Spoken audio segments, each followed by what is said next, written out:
आप सभी का मेरे चैनल चल पढ़ते हैं पर स्वागत है। आज का टॉपिक है समानार्थक या पर्यायवाची शब्द। पर्यायवाची शब्द को ही समानार्थक शब्द कहा जाता है। वैसे शब्द जो कि उच्चारण में या संरचना में अलग अलग होते हैं लेकिन उनका अर्थ जो है एक ही होता है। आइए समझते हैं कि समानार्थक या पर्यायवाची शब्द किसे कहते हैं। पर्यायवाची या समानार्थक शब्द, समानार्थक शब्द ही पर्यायवाची शब्द कहलाता है, यानी कि समान अर्थ देने वाला शब्द ही पर्यायवाची शब्द या फिर पर्यायवाची वैसा शब्द है जो कि समान अर्थ वाले शब्दों को कहा जाता है।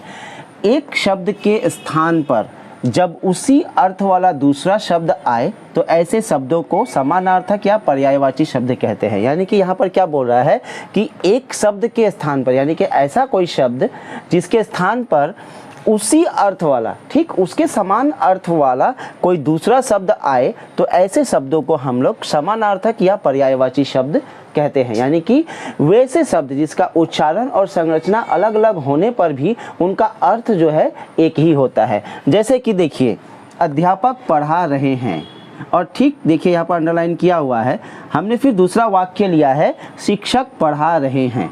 यहाँ पर देखिए अध्यापक पढ़ा रहे हैं, दूसरा है शिक्षक पढ़ा रहे हैं। दोनों का ही अर्थ जो है एक ही आ रहा है क्योंकि अध्यापक का समान अर्थ देने वाला शब्द शिक्षक है। ठीक वैसे ही अलग अलग और भी शब्द है, जैसे आँख। आँख को हम लोग दूसरे शब्दों में नयन, नेत्र, लोचन, चक्षु, यानी कि अगर आप चक्षु बोलेंगे तो भी हम आँख समझेंगे, आँख बोलेंगे तो हम नेत्र समझेंगे, नेत्र बोलेंगे तो लोचन, लोचन बोलेंगे तो नयन। यानी कि ये जो पांचों शब्द है, ये शब्द लिखने में उनका उच्चारण हो या फिर उनका संरचना हो, सबका अलग अलग है, लेकिन ये सारे के सारे शब्द एक ही अर्थ को समझाते हैं।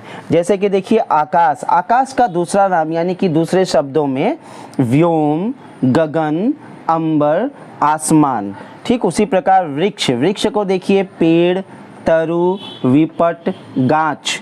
पर्वत को देखिए पहाड़, गिरी, भूमिधर, अचल। यानी कि ये वैसे शब्द हैं जिनका उच्चारण भी अलग है और उनका लिखावट भी अलग, मतलब लिखने का जो वर्ण जो हम लोग व्यवहार किए हैं वो भी अलग अलग है, लेकिन इन सभी शब्दों का अर्थ जो है एक ही है। आँख अगर हम लोग बोलते हैं तो नयन, नेत्र, लोचन या चक्षु, जो भी शब्द का अर्थ जानते हैं वो एक ही चीज़ को समझेंगे कि हम आँख के बारे में बोल रहे हैं। आकाश के बारे में अगर जब बोलेंगे तो आकाश का भी अलग अलग शब्द है, जैसे व्योम, गगन, अंबर, आसमान।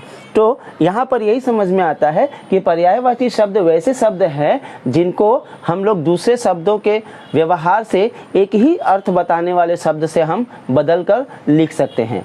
उम्मीद है कि मेरे इस वीडियो से आप लोग पर्यायवाची शब्द या फिर समानार्थक यानी कि समान अर्थ बताने वाले शब्दों को के बारे में समझ पाएंगे। आप लोगों से यही एक गुजारिश है कि अगर आप लोगों को मेरा यह वीडियो अगर अच्छा लगे और इस बारे में पर्यायवाची या समानार्थक शब्द के बारे में अगर थोड़ा भी समझ में आया होगा तो कृपया करके मेरे इस चैनल को आप सब्सक्राइब करेंगे, मेरी वीडियो को लाइक करें और दूसरों को भी शेयर करें ताकि उनको भी इसके बारे में पता चल पाए। धन्यवाद।